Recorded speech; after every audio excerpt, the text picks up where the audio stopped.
Hey everybody, what's going on? It's Mr. Hino with Mr. Hino's LEGO Robotics. Before I get to today's video, I just want to give a huge shout out to Evan. Great job, Evan, who had the correct answer in the LEGO Mindstorms EV3 guessing game. The game where you had to guess how many seconds it took the robot to get to that 40-point mark. And Evan was right on the nose with 20 seconds. It was actually 19 or 20, but he had the perfect answer. So Evan, fantastic job. Thanks for playing and being right. Okay. Today's video is going to be about, especially when you're starting out with students on the LEGO Mindstorms EV3 robot and they're still doing things on the brick.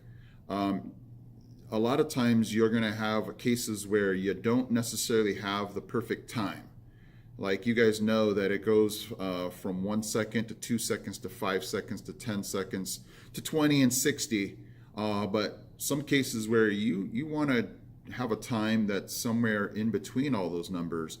So it's great to be able to show students how to combine time blocks to get the time they want. And so this is kind of a video on showing them how they might take those numbers and work them into their head to get the time that they want. And it also improves their math skills. So let's go ahead and take a look at this video.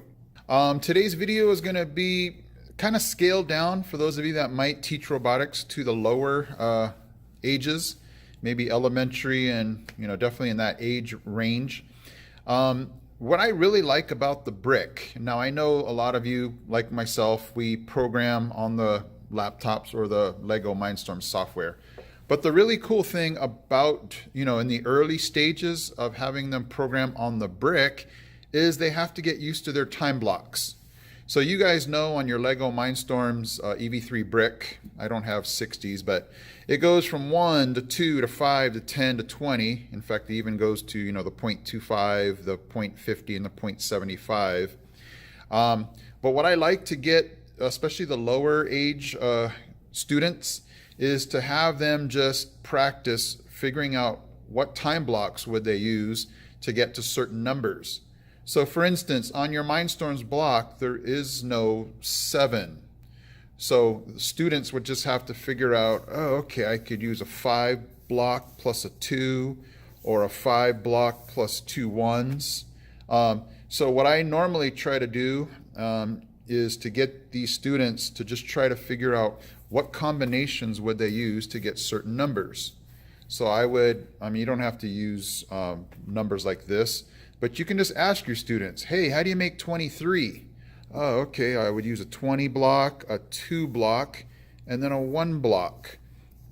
So you're just getting their mind to start to seeing the numbers, because I think this is great for them in math, to be able to have them figure out number combinations and what would they use to get that.